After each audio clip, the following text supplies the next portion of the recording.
I now invite the next participating delegation, the Islamic Republic of Iran, to address the court. And I call upon His Excellency, Mr. Kazem Garibabadi, to take the floor.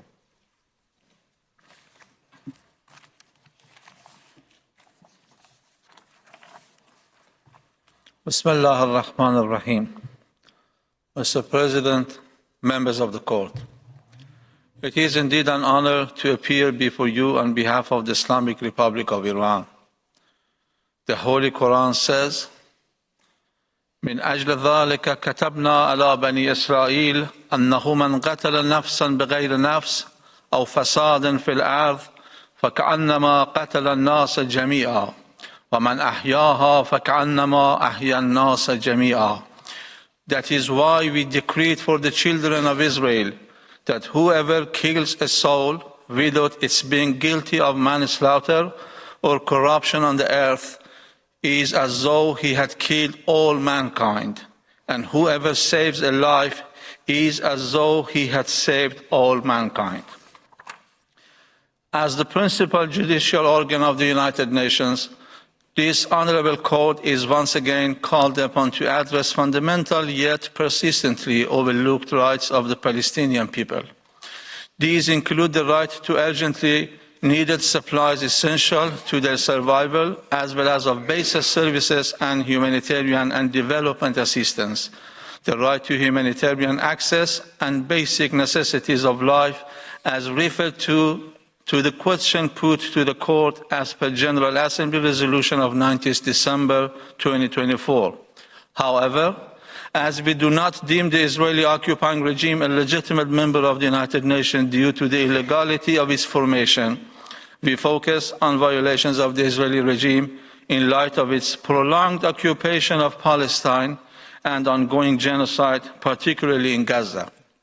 As a preliminary remark, given Article 96 of the United Nations Charter, Para 1 of Article 65 of the Statute of the Court, and the Court's jurisprudence, we submit that the jurisdiction of the Court is evident and that there are no compelling reasons for the Court not to exercise its jurisdiction. Mr. President, it is too late. All the evidence points unequivocally to genocide. The window, if any, to stop the ongoing genocide in Gaza is rapidly closing. The question before the court does not concern an ordinary armed conflict. It deals with a genocidal situation, and as such, it requires a response to address its specific circumstances. The court has already decided in its orders of provisional measures more than 1 year ago that the Israeli occupying regime must, among others, I quote, take all measures within its power to prevent the commission of all acts within the scope of Article 2 of the Convention, end quote, and to take, I quote, all necessary and effective measures to ensure without delay, in full cooperation with the United Nations, the unhindered provision at a scale by all concerned of urgently needed basic services and humanitarian assistance, including food, water, electricity, fuel, shelter, clothing, hygiene, and sanitation requirements, as well as the medical supplies, end quote. 1 year past the prolonged recalcitrance of the genocide and inaction of the international community at this juncture constitutes an absolute moral and legal failure. According to latest reports, around 52,000 Palestinians have been killed as martyrs and over 123,000 wounded since October 2023, a toll that rises daily and a direct result of pursuing the declared policy of dehumanization by the Israeli occupying regime. These are not mere numbers. They represent innocent children, women, the elderly, and families. An entire nation under siege, being systematically decimated.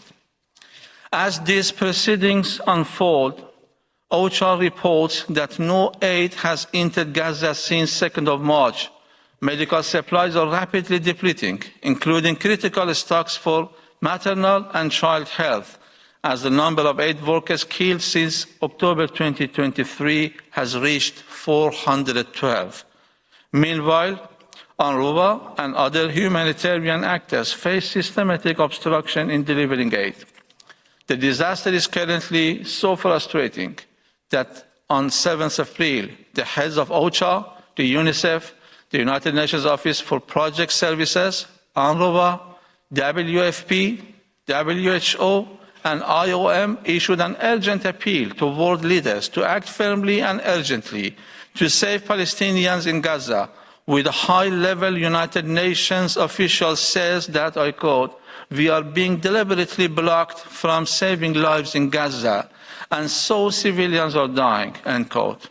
How much more must the world witness before recognizing the genocidal intent behind these atrocities, including the infliction of severe bodily and mental harm, the deliberate imposition of conditions calculated to bring about Palestinians' physical destruction? All the aforementioned is just a fraction of the decades-long Israeli regime's crimes in Palestine. Dozens of United Nations resolutions, reports, and decisions, alongside the dicta of this court in numerous advisory and contentious proceedings, have affirmed the illegality of occupation and the imperative of unimpeded humanitarian access. Yet these rulings and appeals have gone unheeded, as inhuman acts persist with devastating consequences. This totality of actions has, in our view, created a sui generis situation, demanding an equally sui generis response, specifically tailored to end the prolonged occupation, stop the genocide, save lives, secure the right to self-determination of Palestinians, and bring criminals to justice. Mr. President, members of the court, in our oral statement today, we submit that obstruction of humanitarian aid constitutes a violation of international humanitarian law. It further violates Palestinians' fundamental rights. Commission of international crimes both contribute to and result from obstruction of humanitarian access, and we finally submit that the United Nations, other international organizations, and third states are under an obligation to ensure Palestinians' access to humanitarian aid. Meanwhile, given the unprecedented gravity of the ongoing genocide, our arguments will demonstrate a clear nexus between obstruction of humanitarian aid and its human consequences, and the international community's obligation to prevent genocide.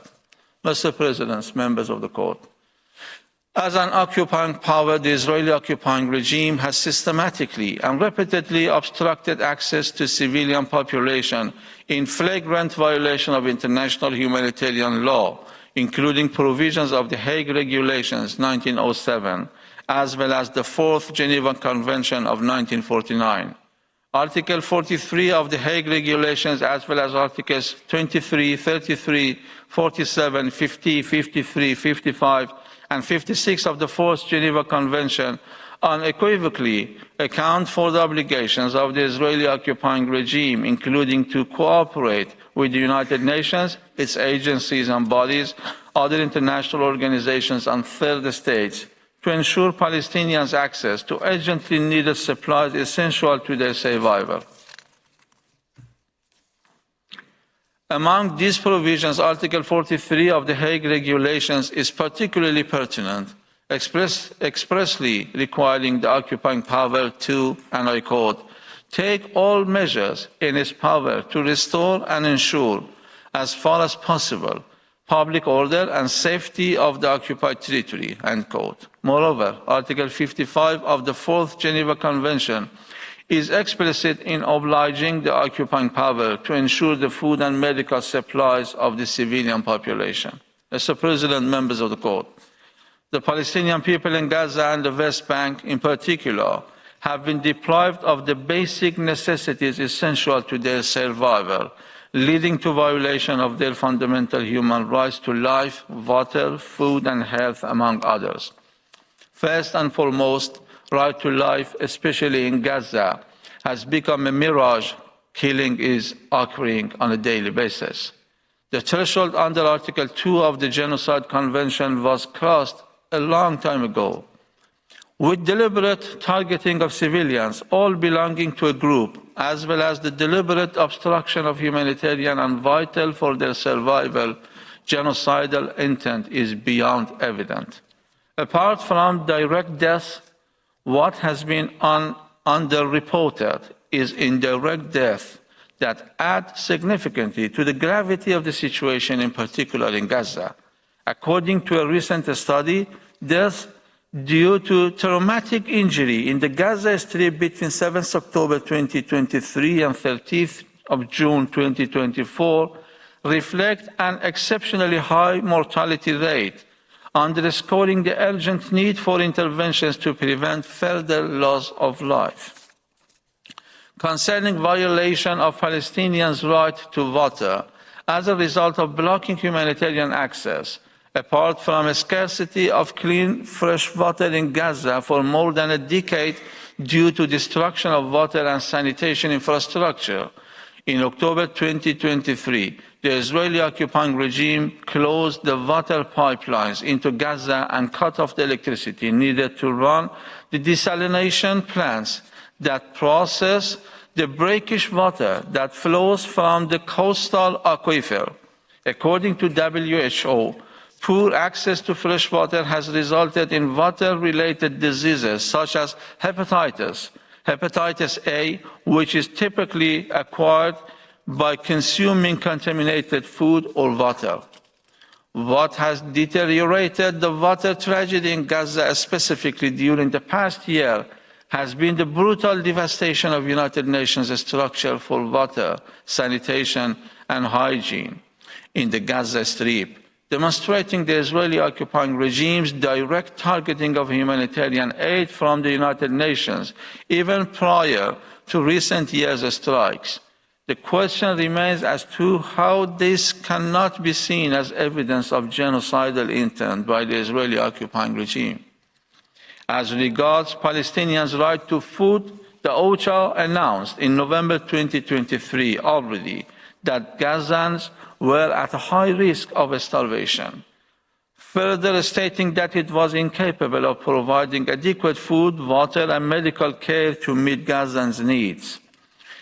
As another example, as early as March 2024, a report was released by the Integrated Food Security Phase Classification Famine Review Committee, stating that widespread famine would be imminent in Gaza, and there would be, I quote, a major acceleration of death and malnutrition, end quote. Mr. President, members of the court, more than a year has passed since this catastrophic phase, and the situation has only deteriorated as starvation and willful obstruction of humanitarian aid causes serious bodily harm to Palestinians, again in contravention of the Genocide Convention. Mr. President, members of the court, Gaza's health system has also been debilitated by the Israeli regime. At least 627 healthcare workers are known to have been killed, 212 have been arrested, and 47 ambulances have been destroyed or damaged through targeted attacks. By January 2024, the Israeli regime had already bombed every one of Gaza's 12 universities in what may be called a full-fledged scholaticide. Ironically, at a time when the need for doctors has never been so urgent, no medical student has been able to graduate. What is even more staggering is the often neglected psychological effects of the Israeli regime's actions on the well-being of civilians in Palestine, and in particular in Gaza. Years of exposure to violence, displacement, and loss have led to a burgeoning mental health crisis with chronic stress, PTSD, depression, and anxiety becoming endemic, living in the Gazan children particularly vulnerable. The impact of this psychological trauma is profound. In such a crisis, blockade of access to medical care of the United Nations, other international organizations and entities is a blatant disregard for fundamental principles of international law by the Israeli occupying regime significantly undermining the Palestinians' right to health. This constitutes a literal violation of Article 2 of the Genocide Convention, as its terms are breached verbatim by the Israeli occupying regime. Mr. President, distinguished members of the court, international crimes being committed by the Israeli occupying regime in Palestine have appeared as a cause and effect of obstruction of humanitarian access. These include, among others, genocide, war crimes, and crimes against humanity. This pattern is reflected in the ICC prosecutor's application for arrest warrants against Israeli criminals and the pending proceedings before this honorable court regarding alleged violations of the Genocide Convention. War crimes have become a routine by the Israeli occupying regime, particularly in Gaza Strip. Attacks against civilians, including United Nations staff, medical personnel, as well as journalists, deliberate targeting of civilian infrastructure and medical facilities, and imposing collective punishment on the civilian population are only part of the war crimes committed by the Israeli occupying regime in the last year. According to the United Nations, up to 1.9 million people in Gaza are internally displaced, including people who have been displaced 9 or 10 times.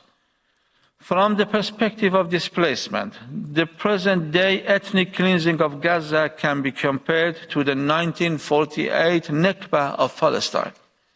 This, among others, is a clear instance of crimes against humanity, especially when coupled with obstruction of humanitarian access. More concerning still is the estimate provided by the United Nations and other organizations about increasing numbers of newborns on brink of death. The United Nations highlighted hunger, starvation, and famine as the cause of such deaths as a result of extensive restrictions by the Israeli regime on the entry and distribution of humanitarian aid and commercial goods, mass population displacement, and the destruction of crucial civilian infrastructure. Such measures are intended to prevent births among Palestinians as an instance of genocide under Article 2 of the Genocide Convention. According to another report by the United Nations Independent International Commission of Inquiry in Palestine, the Israeli regime has perpetrated a concerted policy to destroy Gaza's healthcare system as part of a broader assault in Gaza, which is evidence of commission of the crime against humanity of extermination. Such policies and practices have systematically denied humanitarian access to United Nations agencies and other relief organizations, precluding the delivery of vital assistance to civilians, a pattern appearing both as a cause and effect of obstruction of humanitarian access. Mr. President, members of the court, to conclude, the question put to the court on its face concerns humanitarian access to a civilian population. In a situation of armed conflict, however, we are faced with a genocidal situation here. It is indispensable for the court to opine on humanitarian access to a people targeted by genocidal acts and the ensuing obligations of the international community to stop them. In its judgment of 26 February 2007 in the case concerning application of the Convention on the Prevention and Punishment of the Crime of Genocide, Bosnia and Herzegovina versus Serbia and Montenegro, the court clarified the content of the duty to prevent genocide under the Convention. In the court's opinion, responsibility is incurred, I quote, if the state manifestly failed to take all measures to prevent genocide which were within its power and which might have contributed to preventing the genocide, end quote. The court further considers the first parameter to be, I quote, the capacity to influence effectively the action of persons likely to commit or already committing genocide, end quote. In the court's view, I quote, a state's obligation to prevent and the corresponding duty to act arise at the instant that the state learns of or should normally have learned of the existence of a serious risk that genocide will be committed.